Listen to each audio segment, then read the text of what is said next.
तो बच्चों अभी हम लोग पढ़ने वाले हैं एंटीबॉडी मेडिएटेड इम्यून सिस्टम, है ना। इसको ह्यूमरल इम्यूनिटी भी कहते हैं, एंटीबॉडी मेडिएटेड इम्यून सिस्टम, ठीक है। इसका दूसरा नाम क्या है पप्पू, बताओ भाई। स्मृति, यस सर, आपकी आवाज ब्रेक हो रही है थोड़ी बहुत। अच्छा रेवती, आपने लिख ही दिया। अरे वो नहीं, क्या आवाज मेरी ब्रेक हो रही है ये पूछ रहे हैं। हाँ सर, थोड़ा सा था। ऐसा नहीं अभी हो नहीं है लेकिन। हाँ, जब एंटीबॉडीज को रिलीज किया जाता है फ्लूइड में, यानी बेसिकली ये क्या होता है, ह्यूमरल इम्यूनिटी, इम्यूनिटी वाला जो काम होता है सब कुछ फ्लूइड में होता है। फ्लूइड का मतलब यहाँ पे क्या है, ब्लड से, फ्लूइड का मतलब क्या है यहाँ ब्लड से है, ठीक है। और ये एंटीबॉडीज होते हैं highly specific, I think you know that right, यानी एक इस पैथोजन के लिए एक तरह का, राइट, ये नहीं कि सबके लिए एक ही तरह का बना दे। जैसे फर्स्ट लाइन ऑफ डिफेंस है हमारा, सबके लिए एक जैसा, है ना। बताएंगे वो भी अभी बताएंगे। प्रोड्यूस कहाँ पे होते हैं, produced by B cells, sorry produced का स्पेलिंग गलत हो गया। न्यूज़ देखी रेवती तुम? क्या? नहीं सर, मैंने आज नहीं देखा। अरे अर्नब गोस्वामी वाला नहीं देखी? नहीं सर, मुझे कुछ मिल नहीं गया पता। वो। हाँ, उसको कुछ समझ में नहीं आ रहा पता। चलो आओ आओ जरा, हाँ आओ जरा देखे पहले एंटीबॉडी को, ठीक है, कि एंटीबॉडी है क्या, ठीक है, उसको पहले निपटा देते हैं, उसके बाद हम लोग देखेंगे बी सेल का मैकेनिज्म सब क्या कैसे कहाँ से चल रहा है। हटा दी है, एंटीबॉडी बना ले एक छोटा सा। बोलो। Yes sir. ओके,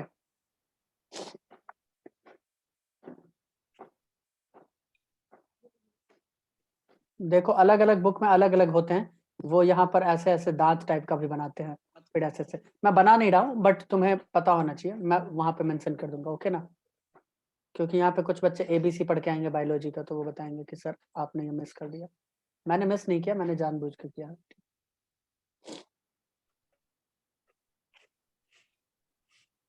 स्मृति तुमको बोल रहे हैं, ठीक है। मुझे बोल रहे थे। मैं सर आप ही का नोट्स से पढ़ती हूँ और एनसीईआरटी बस, और एबीसी को मैं छूती भी नहीं। मेरे नोट्स के भरोसे रहना भी मत, बर्बाद हो जाओगी। अब मत बोलना मैं बर्बाद होना चाहती हूँ, है ना। नहीं सर। तो जरा होश हवास में, ठीक। अरे यार छोड़ो, हम पेन से ही बना देते हैं। मैंने कई बार बोला है मेरे नोट्स को नहीं, एनसीईआरटी को पढ़ना है। रेवती मैंने बोला है या नहीं, बताओ भाई। मतलब बिना आपके नोट्स पढ़े एनसीईआरटी समझ ही नहीं आता सही। समझ में आए नहीं आए आई डोंट गिव डैम, पढ़ना तुम्हें एनसीईआरटी ही है, मेरे नोट्स को नहीं। और ये मैं बार बार बोल रहा हूँ, नहीं पढ़ोगी काफी मुश्किल में आ जाओगी, फिर बोलोगी सर आपने क्या पढ़ाया, और मन ही मन हमको खूब कोसोगी एग्जाम के दिन, पता नहीं क्या कुछ पढ़ाते थे, एक सवाल हाँ में सर। होता है। हाँ तो इसलिए एनसीईआरटी पढ़ना है। Okay sir.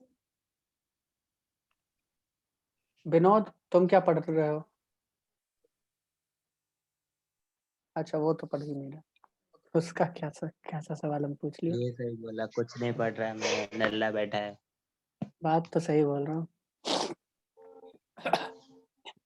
सही बोल रहे हो तुम, है ना।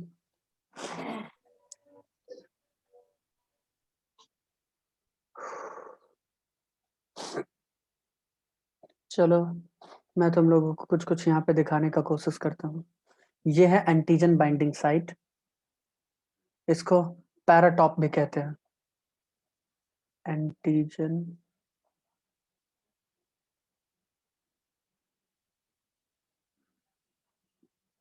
Binding site. इसको पैराटॉप भी कहते हैं, ठीक है, पैराटॉप, PARATOPE, ठीक है, ये भी कहते हैं, ठीक है। ये इसके वेरिएबल रीजन्स हैं, मैं आधा दिखा देता हूँ, तो इसमें आधा होता है वेरिएबल रीजन। मुझे पता है डायग्राम मैंने बहुत ही ज्यादा गंदा बना दिया, बट कोई नहीं, है ना।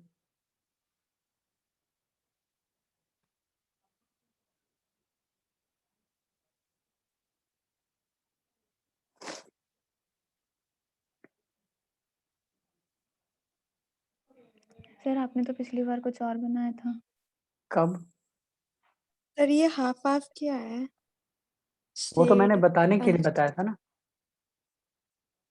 कब? अभी का बात बोल रही हो ना, खाते खाते जो मैंने बताया था, तो वो तुमने बना लिया, वो नहीं बनाना था ना भाई, उसमें तो मॉडिफिकेशन से बहुत सारे, लगता है तुम लोगों ने बना लिया, मैं तो बायां हाथ से बना रहा था, खटाखट बना दिया। वैसे दायां हाथ से भी कोई अच्छा नहीं बन रहा, ठीक है। तो ये वेरिएबल रीजन है, ठीक है, ये है वेरिएबल रीजंस। और बाकी है कांस्टेंट रीजन, जहां पे कोई चेंजेस नहीं तुम्हें देखने को मिलेगा। सर ये आधा सेट क्यों कर रखा है? फुल सेट करो या तो सेट ही मत करो। कांस्टेंट है रीजन, ये रीजन है कांस्टेंट। अच्छा, ओके। चाहो तो कैसे दिखाएं, इसमें दिखा देते हैं, सॉरी नहीं दिखा तुम्हें। हाँ अब दिख गया। चश्मा लगाओ, जीवन में मजा पाओ। ऐसा, ठीक है। बुक्स में तुम्हें ये अलग अलग भी देखने को मिल सकता है, कुछ कुछ अच्छे अच्छे बुक्स में। मैं जानबूझ के यहाँ पे बार बार बता रहा हूँ कि मैं उतना डिटेल में नहीं उतर रहा हूँ, क्योंकि तुम्हें उतना डिटेल में पढ़ना ही नहीं है। नहीं तो कुछ बुक्स जो अच्छे बुक्स है ABC टाइप, ठीक है, वो तुम्हें बताएंगे कुछ ऐसा फिगर, ठीक है। यहाँ देखो, एक बना देते हैं, बट देखना नहीं है तुम्हें, काम तुम्हारा इस डायग्राम से चल जाएगा नीट के लेवल तक, ठीक है। फिर वो बताएंगे कि ये दोनों जुड़े रहते हैं डाइसल्फाइड बॉन्ड जिससे यहाँ पे, ठीक है, ये सब कुछ कुछ बताएंगे, ठीक है। वो बताएंगे ये है हैवी चेन, यहाँ COO ग्रुप होता है, ये सब इतना तुम्हें जानना ही नहीं है, ठीक है। ये कांस्टेंट रीजन है, ये तुम्हें जानना चाहिए, ये कांस्टेंट रीजन, ये चेंज नहीं करता। ये रेड वाला है वेरिएबल रीजन, ये है वेरिएबल, क्या हो रहा है, ये है वेरिएबल रीजन,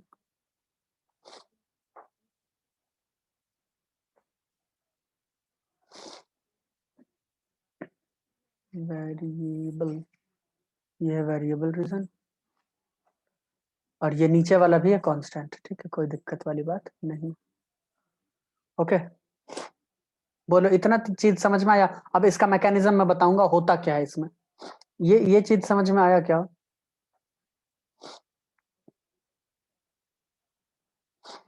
बताओ भाई, नहीं हाँ समझ सर। में, ठीक है, यस सर आ गया। ठीक है, कूल।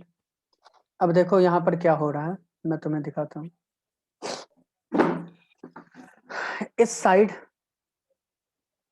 इस साइड होता है हैवी चेन, यहाँ पे, ये थोड़ा मैं डिटेल में बता देता हूँ ताकि तुम्हें मजा आए, ठीक है। ये होता है लाइट चेन, इधर वाला इधर वाला, एक तरफ लिख देता है, समझ में आ जाना चाहिए, ठीक है। ये होता है लाइट चेन, ये लाइट चेन, ये हैवी चेन, ये चीज समझ में आ गया। तो मैं इसको हटा के एक चीज यहाँ पे दिखाना चाहूंगा अभी, इतना समझ में आया रेवती? देखो, यस सर।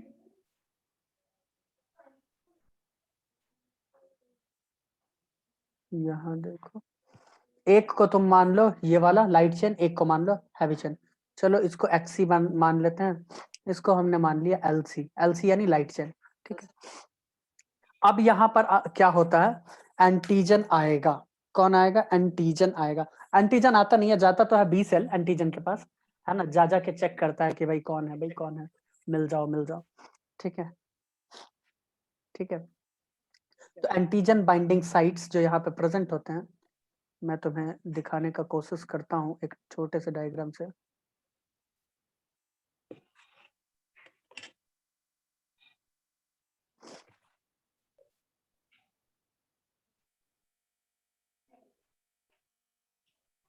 ठीक है, यहाँ क्या है, ये पूरा HC यानी ये पूरा वाला इलाका, और ये LC ये पूरा लाइट चेन, ये पूरा का पूरा एंटीजन बाइंडिंग साइट ही है। अब ये चाबी यहाँ पे फंसेगा, यहाँ पे फंसेगा, यहाँ पे फंसेगा। मैंने बोला था ना इसमें कुछ कुछ बुक्स में तुम्हें ऐसे ऐसे दिखाएंगे दांत की तरह। बोलो, अभी मैंने बताया था ना, बोलो भाई इन दोनों यस के, सर। मैंने ऐसे करके बताया था ना, तो मैं ऐसे दिखा नहीं रहा हूँ, ऐसे ऐसे करके मतलब कुछ ऐसे दिखाएंगे कि इनके बीच में वो कहाँ आके सेट होता है, ये मैं बताने का कोशिश कर रहा हूँ। बोलो, ये चीज समझ में आ रहा है? सर ये क्या बना दिया? अरे HCl भाई LC ताला की चाबी, भाई है। ताला चाबी। रेवती तुमको अच्छा भी समझ में ठीक। नहीं आया? नहीं सर, मुझे तो समझ आ गया। हाँ, मैं बोल रहा हूँ ये जो होल है ना यहाँ पे, इस ताला में ये चाबी ऐसे सेट कर जाएगा या इसमें सेट करेगा, ऐसे करके ये बोल रहा हूँ। ओके सर, अब समझ गई मैं। अभी भी नहीं आया? ये जो खांच है ना, इसमें कैसे सेट करेगा, यहाँ अलग अलग है, अलग अलग है, तो वो एंटीजन जो है किस में सेट करने वाला है, तो उसका ये वाला हिस्सा उसको कहते हैं एंटीजेनिक डिटर्मिनेंट, इसको कहते हैं एंटीजेनिक डिटर्मिनेंट या एपिटॉप कहते हैं। ये एंटीजन के पास है, एंटीजेनिक डिटर्मिनेंट।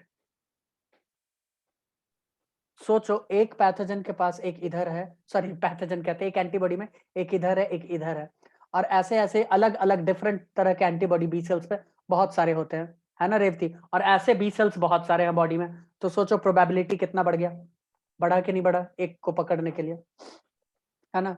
तो ये यस है एंटीजेनिक डिटर्मिनेंट, इसी को कहते हैं एपीटॉप। एपीटॉप, पैराटॉप देखी थी ना, इसको कहते हैं एपीटॉप।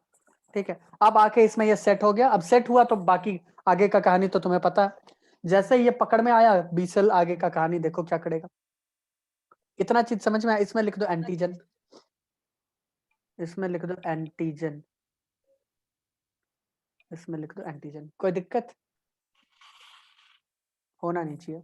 और इसमें ज्यादा डिटेल में तुम्हें बताएगा, उसको पकड़ना मत कि यहाँ पे हिंज है, यहाँ डाइसल्फाइड बॉन्ड है, ये सब तुम ज्यादा मत पकड़ना। यहाँ COO ग्रुप है, यहाँ NH3 ग्रुप है ना रेवती, क्योंकि हमें इतना तो यस जानना सर। ही नहीं है, हमें जो जानना है वो बताइए। ओके, चलो अब आगे चले थोड़ा सा। कांस्टेंट रीजन चेंज नहीं होता है, जबकि वेरिएबल रीजन चेंज कर सकता है। ठीक है, समझ में आया? आगे चले भाई, स्मृति, रेवती, एक मिनट यस सर, मैं सर, कर रहा हूँ। जल्दी चलो जल्दी। एक मिनट। हाँ, हो गया। हाँ, तो ये खांच वाच मैंने नहीं बनाया है, ठीक है? ये एक्चुअली यही चीज होता है एंटीजन बाइंडिंग साइट, ये जो खांचा टाइप का दिख रहा है ना, यही होता है एंटीजन बाइंडिंग साइट, जिसको पैराटॉप कहते हैं। ठीक है, बट मैंने नहीं दिखाया, मुझे पता है तुम लोग समझदार हो, पता नहीं हो या नहीं, बट मैं तो मानता हूँ। क्यों स्मृति? सर हम हैं। पता नहीं क्या हो तुम। क्यों भाई रेवती, हो क्या? हाँ सर। देखो हाँ बोल रही है। अगर मैं ऐसे दिखा रहा हूं तो समझ जाना एंटीबॉडी अलग अलग है। ठीक है, कूल ना? मतलब उनका जो ये है पैराटॉप, उसका ये जो खांच है ये अलग अलग होगा, मैं ये कहना चाह रहा हूँ। समझ में आया? Yes sir. ठीक है, तभी तो वो समझ में उसको पकड़ेगा कि कौन सा वाला है कौन सा नहीं है। ये है हमारा बी सेल, ये कौन है? ये बी सेल। तुम्हें पता है कि बी सेल को कौन एक्टिवेट किया है? यहाँ पे लिख दे TH cell, T helper cell. बोलो यस बोलो। चलो मैं यस सर। काम करता हूँ, यहाँ पे लिख देता हूँ साइटोकाइंस। अब रेवती यहाँ पे साइटोकाइंस से कंफ्यूज मत हो जाना, साइटोकाइंस के भी अलग अलग वैरायटी हैं। कूल ना? ठीक है, यस सर। हाँ। तो ये साइटोकाइन, इसको एक्टिवेट किया, क्या किया? एक्टिवेट। ये बोला हाँ भाई स्टार्ट हो जाओ, अपना काम धंधा पे लग जाओ। अब ये एक्टिवेट हुआ तो ये क्या किया, एंटीजन को ढूंढने चला कि हाँ भाई मेरे एंटीबॉडी में आके फिक्स हो जाओ, देखो कौन सा सेट कर रहा है, ठीक है। ये उसको ढूंढने चला, ठीक है। मान लेते हैं कि एक एंटीबॉडी पकड़ में आया, यहाँ पे मान लो एक साइट पे यहाँ पे पकड़ में आ गया, और ये बनेगा एंटीजन एंटीबॉडी कॉम्प्लेक्स। क्या बना देगा, एंटीजन एंटीबॉडी कॉम्प्लेक्स। लिख दे क्या, एंटीजन एंटीबॉडी कॉम्प्लेक्स बन गया, अब तैयार है बनके। रेवती इसका मतलब क्या हुआ कि ये बी सेल इस एंटीजन को पहचान चुका है कि कैसे किल करना है, राइट? Yes sir. ठीक है, ये इसको पहचान चुका है। अब ये एक्टिवेटेड भी है, ये क्या है, एक्टिवेटेड है। तो ये एक्टिवेटेड बी सेल का ये दो काम करेगा, ठीक है। कैसे, तो देखो क्या करेगा, एक तो बन जाएगा मेमोरी सेल। अगर यहीं से मेमोरी सेल बन जाता है तो कोई दिक्कत है क्या तुम लोगों को? मेमोरी, नहीं सर, बन सकता है। हाँ कैसे बनेगा, पहले क्लोनिंग करेगा, अपना संख्या बढ़ाएगा, ठीक है। और ये क्या बनेगा, मेमोरी सेल। क्लोनिंग के दौरान ही कुछ कुछ एक्टिवेटेड बी सेल्स ये क्या करेंगे, मल्टीप्लाई करेंगे और बनेंगे प्लाज्मा सेल्स। इसमें लिख देते हैं यहाँ पे, multiply and become plasma cell.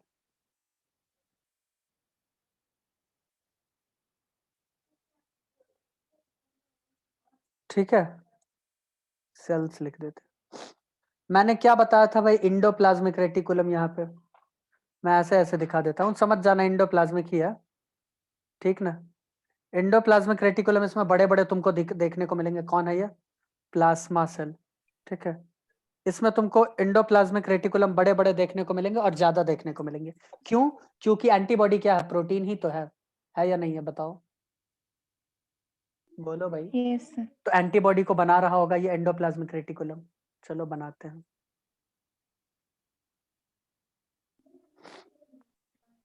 स्मृति कुछ चमक में नहीं आ रहा है क्या तुमको? आ रहा है सर, समझ। लग तो नहीं रहा, बट चलो ठीक है ना। और ये क्या करता है, सिंथेसाइज करवा करवा के ब्लड में रिलीज कर रहा है, किसको, एंटीबॉडी को।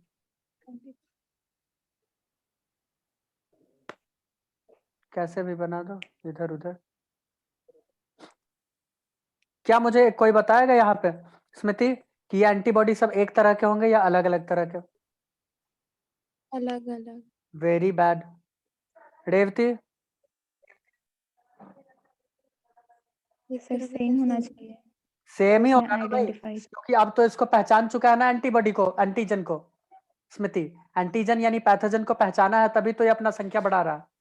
तो सेम तरह का रिलीज करेगा ना, क्योंकि उसको तो उस एंटीजन को किल करना है।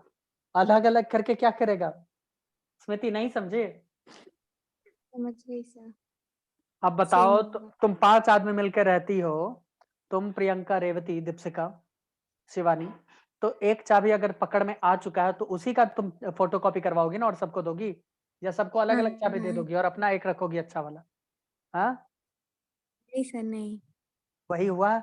एंटीजन तो फोटोकॉपी पकड़ में अब आ गया, एंटीजन अब पकड़ में आ चुका है, तो उनके अगेंस्ट जो एंटीबॉडी बना प्लाज्मा, उसको बहुत ही ज्यादा रिलीज करवा देता, बहुत ज्यादा रिलीज करवाता ब्लड में। बट मैं एक बात बता दूं कि ब्लड में ये रिलीज इतना जल्दी नहीं होता, बहुत ज्यादा रिलीज करने के लिए भी 2-3 दिन टाइम चाहिए होता है, ठीक है।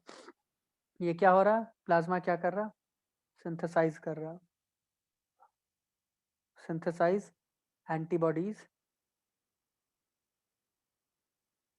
and release them into bloodstream,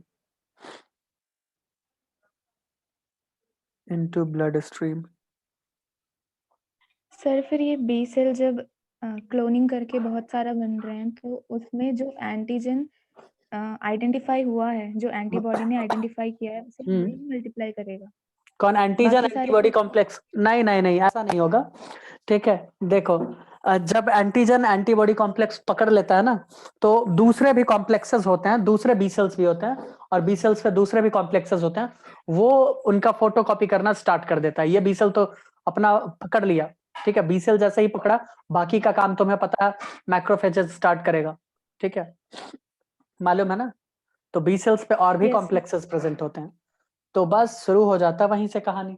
देखा कि अच्छा ये पकड़ में नहीं आया सर, है। जब ये हाँ, तुम जो बोल रहे हो कि क्या सर यही बी सेल अगर करेगा कॉपी तो उसमें एंटीजन भी है, ये है, कैसे करेगा, यही ना? नहीं, उसमें एंटीबॉडी जो है वो सारे अलग-अलग तरह के हैं ना, तो वो सारे अलग-अलग क्लोनिंग होना चाहिए। हाँ बिल्कुल, क्यों नहीं, सही बोल रही हो तुम, एकदम सही बात है। सर फिर जब वो जब फिर जो वो ये प्लाज्मा में प्लाज्मा में इसीलिए चेंज ही होता है, वो प्लाज्मा में इसीलिए चेंज ही होता है, नहीं तो मैं डायरेक्ट तुम्हें क्या बोल देता कि बी सेल्स ही हैं। मैं इसीलिए तो इसे प्लाज्मा में चेंज कर रहा हूँ, ये तुम हायर क्लासेस में पढ़ोगी। ठीक है, ह्यूमन फिजियोलॉजी में ये इसीलिए प्लाज्मा सेल में चेंज हो रहा है। ठीक है, कि ये वाला तुम बोल रही थी ना कि चलिए सर अलग अलग हैं तो ये एंटीबॉडी फिर हो जाना चाहिए, यही ना? Yes sir. हाँ, तो सारे एंटीबॉडीज, तो इसीलिए प्लाज्मा में चेंज हो गया वो। ठीक है, प्लाज्मा में चेंज हुआ और खास तरह के एंटीबॉडी को क्या कर रहा, बना बना के क्या कर रहा, ब्लड में रिलीज कर रहा। अब समझ में आया? यस सर, चेंज मतलब होना जो है, बाकी के एंटीबॉडी है वो सारे नहीं वो निकल रहेंगे, जाते but हैं। उनका सिंथेसिस ना के बराबर होगा। ठीक है, अच्छा, ठीक हाँ है, ठीक है सर। इसका ये मतलब नहीं है कि नहीं होगा, होगा, बिल्कुल होगा। ठीक है, बट बहुत ही कम, ना के बराबर, इसीलिए मैंने बोला। ठीक है, कूल यस सर। कूल। तो ये ब्लड स्ट्रीम में अब रिलीज करना स्टार्ट किया। ब्लड स्ट्रीम में अगर ये रिलीज होता है तो उसमें 2-3 दिन लगता है, और इसीलिए कहते हैं जब सर्दी खांसी छींक वीक होता रहता है और जब स्टार्ट हो उसके 2-3 दिन बाद अगर तुम चेक करवाओ अपना ये सीबीसी करवाओ या फिर कोई भी इन्फेक्शन एलर्जी होता है तो तुम देखोगे ब्लड में जो WBCs हैं, हम स्पेशली लिम्फोसाइट्स, एस्नोफाइल्स, बेसोफाइल्स, एस्नोफाइल बेसोफाइल तो एलर्जी के केस में और बाकी इन्फेक्शंस के केस में बैक्टीरिया देखोगे सीबीसी का काउंट बहुत ज्यादा रहता है। डॉक्टर कैसे पकड़ता है इसके बॉडी में इन्फेक्शन है पता है? तुमको बोलेगा 100-200 का सीबीसी करवाइए, कॉमन ब्लड काउंट, और देखेगा WBC का संख्या ज्यादा है, तब वो अलग अलग तरह का टेस्ट लिख देगा तुम्हारे सिम्टम के आधार पे। ठीक है, वो समझ जाएगा कि बॉडी में अगर WBC ज्यादा है इसका मतलब क्या हुआ रेवती? ब्लड में अगर इन्फेक्टेड है। ब्लड में अगर WBC ज्यादा है तो पैथोजन का अटैक तो हुआ है, यही हुआ ना इसका मतलब, पैथोजन का अटैक हुआ है। यस। हाँ, तो यही सब काम होता है। अब ये इतना इतना कहानी तुम्हें समझ में आया? अब देखो इसके फंक्शंस, एंटीबॉडी के फंक्शंस। ठीक है, मैं यहाँ पे लिख के तुम्हें समझा देता हूँ। मैं इसमें तुम्हें 2 फंक्शंस बताऊंगा जानबूझ के। कॉम्प्लीमेंट सेल्स, कॉम्प्लीमेंट सिस्टम का बताना, चलो वो भी बता देंगे। ठीक है, फंक्शंस ऑफ एंटीबॉडी, उसको AB से भी डिनोट करते हैं, पता है तुम लोगों को? ठीक है, पहला, मैं इसका लिखा हुआ पार्ट भेज दूंगा, चलेगा? सारे बच्चे मुझे बताएं चलेगा क्या, क्योंकि उससे हमारा टाइम बचता है, मालूम है ना? हाँ सर। और अगर नहीं, तुम बोलोगे नहीं सर यहीं पे लिखवाइए, तो फिर टाइम बर्बाद करने का क्या मतलब है?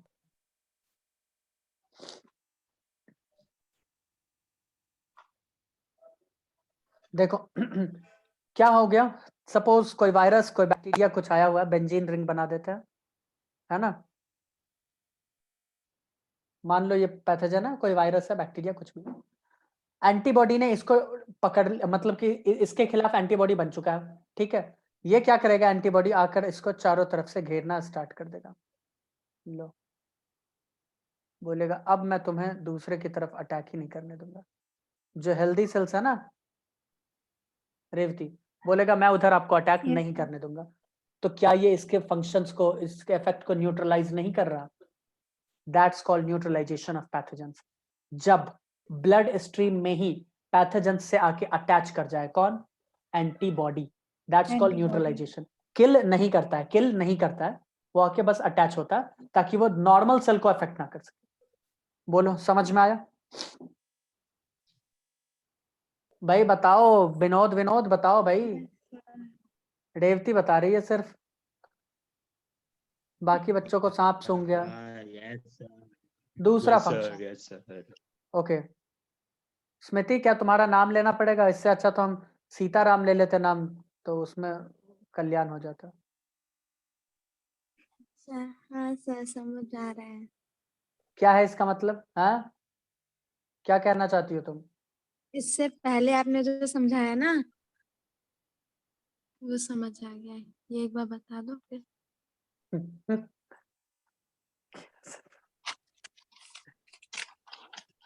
क्या भाई दीपशिका, तुम्हारा इंटरनेट स्टेबल नहीं है क्या? देखो इधर, ऑप्सोनाइजेशन, ध्यान से देखना सारे बच्चे। अब फिर से वही बेंजीन रिंग ले ले, क्या कहते हो? ले लेते हैं बेंजीन रिंग। अच्छा, कल का क्लास समझ में आया था क्या रात का? कोई मुझे बताएगा? कल पढ़ाए क्या सर? अब तो कुछ नहीं, IUPAC। ऑर्गेनिक केमिस्ट्री वाला। हाँ, हाँ, मुझे लगा प्रैक्टिस कल तुम नहीं लेक्चर कर रही हो, दिया था। इसीलिए तुम प्रैक्टिस नहीं कर रही हो। चलो इसको बेंजीन रिंग एक्चुअल में बना देते हैं, लो। ठीक है, अब मुझे बताओ, क्या इसके ऊपर टैग लग चुका है? ये पैथोजेंस बाकी जो हमारे बॉडी में सेल्स हैं उनसे अलग है या नहीं, क्योंकि इससे एंटीबॉडी अटैच्ड है। बी सेल्स को छोड़ के मैं बात कर रहा हूँ, प्लाज्मा को छोड़ के, अलग है या नहीं है? है अलग। बाकी बच्चे भी Yes, बताएं sir, भाई, अलग अलग है ना? अगर अलग है तो इस चीज को कौन देख लेगा? मैक्रोफेज। कौन देखेगा बच्चों? मैक्रोफेज। ये मैक्रोफेज बैठा ना, मैक्रोफेज बड़े बड़े सेल्स होते हैं। ठीक है, मैक्रोफेज ने इसे देख लिया। अब मैक्रोफेज को पता चल चुका है कि ये वही है जिसे हमें क्या करना है? एनगल्फ करना है। क्या करेगा? ये इसको अंदर ले लेगा, फैगोसाइटोसिस करेगा। क्या करेगा? फैगोसाइटोसिस।